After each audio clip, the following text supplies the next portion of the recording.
Hello, everyone, and welcome to the May 2023 forecast with myself, Gary O'Toole. You can find me at timelineastrology.com. So let's chant for Ganesh, the Lord of Vedic astrology, to help us center, clear our minds, and get focused. Om Gang Ganapataye Namah. Om Gang Ganapataye Namah. Om Gang Ganapataye Namah. A reminder that I use sidereal calculations, and so I subtract 24 degrees from the tropical zodiac. Different astrologers use different calculations, but most astrologers are in and around that degree mark.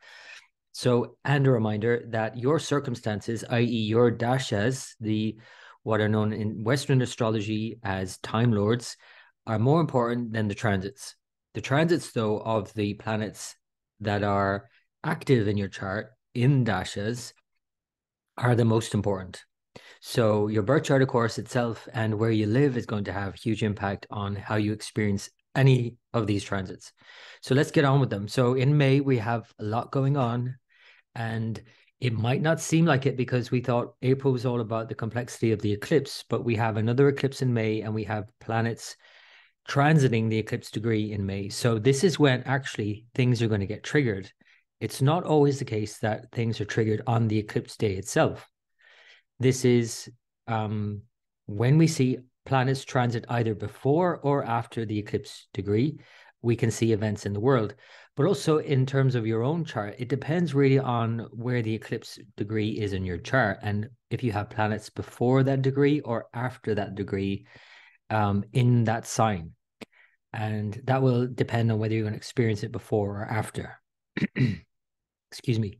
So Pluto, let's start off with Pluto because it is actually involved in the eclipse and it might not seem obvious, but it is there and it has been there since 2020. Pluto and Saturn both moved into Capricorn, sidereal Capricorn, in the beginning of January 2020. And we saw, as we, of course, we know now, it's going down in history, lockdowns. And so Saturn at least has moved on now and it's moved into Aquarius, sidereal Aquarius, and things are progressing. But Pluto is still left behind in Capricorn. And this is not going to happen overnight. The changes that Pluto brings about in Capricorn, i.e., in systems and in governments and in banking and in everything else, everything that orders our life, is going to take a long time to actually completely dismantle. So Pluto is actually in sidereal Capricorn until 2040. So each year it goes retrograde. This year is from May 1st to October 11th, from 6 degree mark to 3 degrees of sidereal Capricorn. This is interesting because 6 degree mark of sidereal Capricorn is the first degree mark of tropical Aquarius. And so we're seeing this correlation now between the sidereal and tropical zodiac. And it is a 6 degree overlap by most astrologers' estimations using the 24 degree precession. So if you precess everything back, if you move everything back 24 degrees, you still have a 6 degree overlap. So that means, though, that when a planet moves to the 6 degree mark in a sign, it's moved into the next tropical sign. So that's why you're seeing that difference between both systems. So I would say that Pluto retrograde, at any rate, is a time to go within and reassess all of the deep inner changes that have been going on and the changes that have happened in the world around us that we seemingly have no control over. And that's what Pluto is all about. It's all about control, and it's all about how much we think we control versus how much we just do not control anything at all. It's out of our hands. And how much we grapple with that, really. So when Pluto goes retrograde and in Capricorn, which is also a sign of control in many ways, like modern astrology places Pluto as ruler of Scorpio. But Scorpio and Capricorn, if they have anything in common, it's control, it's discipline. And when Pluto is retrograde, things are not so obvious from the outset. Things aren't very clear with Pluto anyway. It's very hidden, it's very subconscious. But still, there are changes going on underfoot. And these changes, however subtle, they're actually very strong, powerful changes that are going on. And in a sense, subtlety is lost completely in the modern world. And the more subtle something is, actually, the more powerful it is. But this is not how we operate in our modern world. We want something to be like screaming at us to be able to actually see that, this is something I need to change. And in fact, the deeper hidden changes that occur with Pluto represent bigger changes over longer periods of time. It is the slowest moving planet. So this is going to show bigger changes and a reassessment of the bigger changes that is happening in our societies, in our world, in the way we do things, in the way we work, in the way we order our lives, and in the systems that order our lives. So it's an ongoing process. It's not going anywhere anytime soon.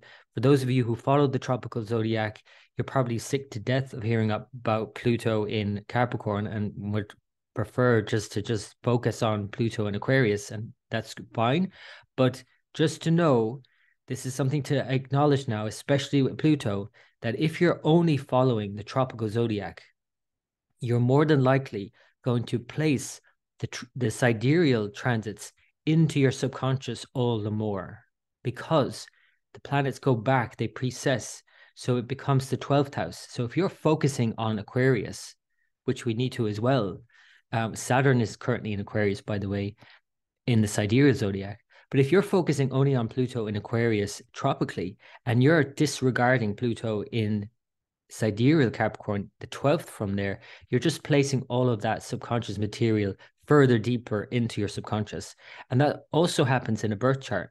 If you're only looking at your tropical sign, you're not looking at your sidereal signs. You're going to place all of that more into your subconscious.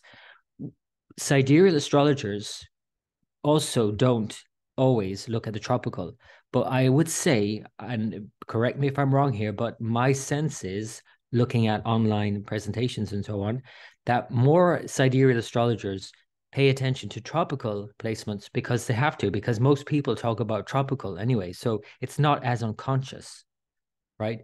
And so this is something just in relation to Pluto and the unconscious that we need to be mindful of. Another thing that's happening in May is that Mars is going to move into Cancer, and it will oppose Pluto. It will be exact on May 21st. Now, this is setting up a dynamic that I think is going to be quite explosive in May. And so whatever you hear about other astrologers talking about May time being like the sweet spot in the year, which in many ways May is, and there are some good transits going on to enjoy, absolutely. But there are these undercurrents that are building and building to this kind of crescendo, I think, in many ways. Mars in Cancer, debilitated, frustrated, opposite Pluto in Capricorn, disassembling, dismantling everything. And so as things change around us, as systems are changed forevermore, Mars in Cancer can show a sort of knee-jerk reaction to that, a kind of frustration at that, perhaps, as a locking down in a way as well, a sort of protection of our hearts and our homes, and not wanting to actually deal with all of that stuff out there anyway. Well, I don't want to look at that anymore, that Pluto and Capricorn stuff. I'm over that. And that's a reaction actually to Mars and Cancer opposite. So that's something we need to be really mindful of. Mars and Cancer can be very childish. It can swing one of two ways, in more extreme ways, and planets that are in exaltation, or in this case debilitation, can be more extreme. So Mars extremely is either cowardly, I don't have to deal with that, I don't want to even look at it, I don't feel like that, I'm not going to do that. And then swing the opposite direction where I don't feel great, I'm just going to overcompensate and push harder. I'm going to try even harder and actually maybe even create more problems. I might be overly reactive and create more issues. So this is the issue with Mars and Cancer. It's more extreme, and we need to be mindful of that, especially with an opposition to Pluto and all these power dynamics that can go on. So here's the chart layout for all of this and how it's all going to play out. Pluto is retrograde, remember, from May 1st to October 11th. This is the exact opposition between Mars and Pluto on May 21st. And you'll notice here as well that Jupiter is at 6 degrees, likewise, in a square. So now Mars and Pluto are both squaring the nodes and Jupiter, the nodes being Rahu, the north node in Aries, and the south node Ketu in Libra. And so we're reaching a sort of head here, in a way, in terms of the war situations, and several wars now at this point, and fighting and just aggression in general. We're seeing the shadow side of Aries, the sign of war, in a big way. And now with Jupiter meeting with the North Node Rahu, squaring Pluto, which is opposing Mars, and therefore Jupiter squaring Mars, all the while Ketu, the negator, is reducing the potential for peace negotiations. We can see that in May, there's definitely something building to a head here, I would say. And it might not be actually very obvious things always, but it's always going to be this sort of undercurrent of tension, I would say, in May. And that's despite all the other good things that are happening, including Venus moving into Gemini, having been in Taurus. That's all good. Sun has been exalted in Aries, moving into Taurus. And now Mercury is stationing direct in Aries at 11 degrees of sidereal Aries on the 15th of May. Now, this is more positive generally because, of course, we all prefer to be moving forward with our plans and to make plans and to take action. But, obviously restraint is required initially when Mercury stations actually stops moving. And so we need to be patient as we slowly venture forward and make plans for the future. And the other thing, of course, is that in Aries, the same side Mercury goes forward, we have Jupiter meet with Rahu, and the exact conjunction is May 27th. So we're going to end the month with this very tricky conjunction between these two extreme polar opposites in the zodiac, really. Jupiter is about righteousness and what is right, and clarity and intuition. And Rahu is a shadow. It's not only not what's right, it's right in another sense, in another holistic sense, but in a very practical sense, it's also obscuring things, especially conjunct Jupiter. And what ends up happening, in fact, for this conjunction, and it's a very well-known one in Vedic astrology called Guru Chandala Yoga. Guru is the guide, the advisor. Chandala is the outcast. What ends up happening is that Jupiter props up Rahu. And so those Rahu type figures are actually are given a major boost in May, which means politicians, shady characters of all kinds, people who would purposely deceive us, you and me, and themselves. It's the shadow. Rahu is a shadow, and that gets boosted in May. And that therefore sort of sullies Jupiter, and clarity might not be forthcoming. So we have to be really mindful of this in May, that there could be a lot of sort of things happening that are like, what the hell? Or really shocking things that could happen. And Rahu is shock. It is shock after all. So we have to be really mindful of this.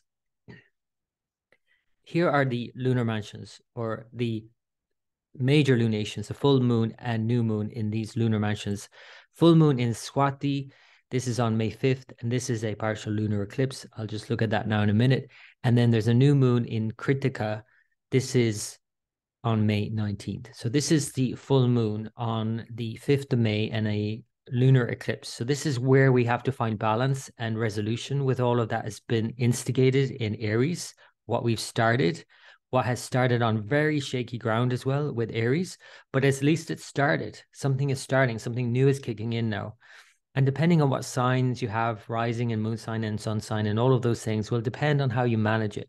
But there's a lot to manage here because Mars and Mercury are exchanging right through this period until May 10th, until Mars makes it out of Gemini.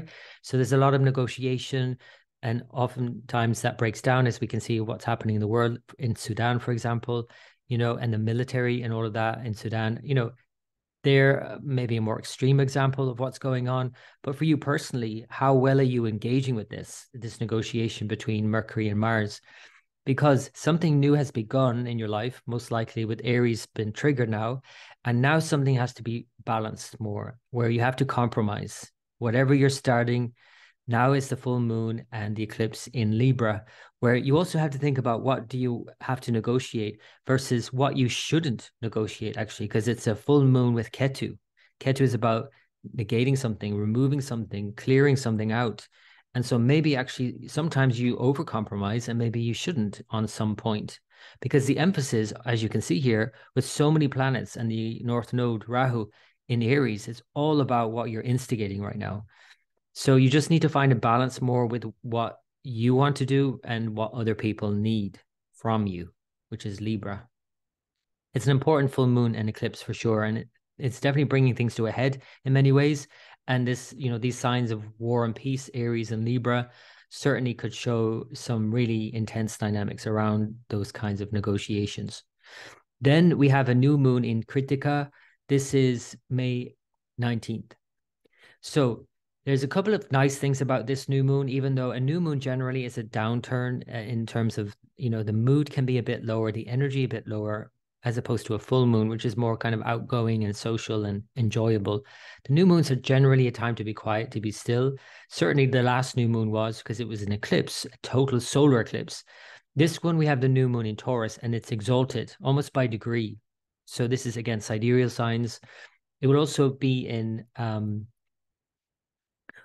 Taurus in the tropical zodiac. So it's the same as we had in April. We had a new moon in both zodiacs in Aries. Now we're having it in Taurus. And Taurus is the best place for the moon.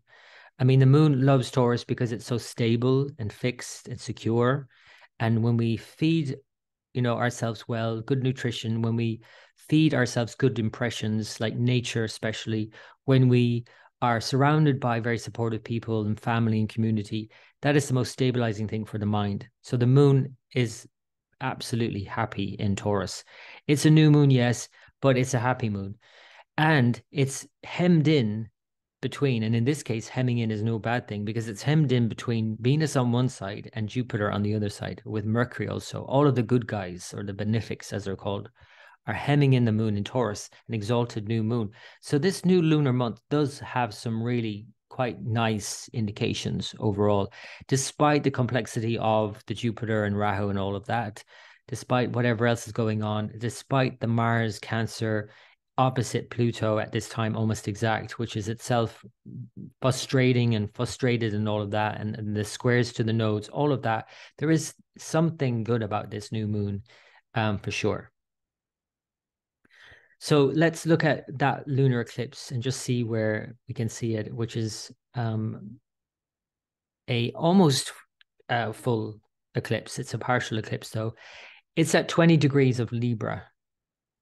So this is the lunar mansion, just started the lunar mansion, Vishaka.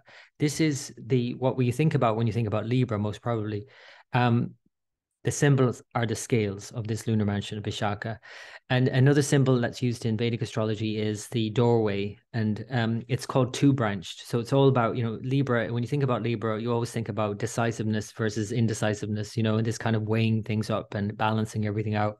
And so the potential for obviously being imbalanced is there, and Libras tend to, sometimes they tend to rock the boat in order to regain balance. Don't think that Libras are all about just keeping peace and calm all the time. No, sometimes if something's completely out of balance, i.e., if there's an equality of some kind, they will actually deal with that. That's the whole point of what Libra is about. So Vishaka kind of highlights that theme in a big way. However, the full moon itself moves through the previous sign, because Vishaka just begins at 20 degrees where this eclipse is. But the moon for the whole the whole full moon phase is in the previous one called Swati. So Swati is interesting because it is Arcturus, the constellation, the star Arcturus. It's the brightest in this constellation of Swati. And what I found really intriguing was that the new God, you're probably going to be like, roll your eyes when I say this, but at any rate, it's happening and we can't ignore it. And perhaps this is one of the Pluto type of things we really should not ignore, but amongst many other things. And that is a new COVID variant that they're literally calling Arcturus.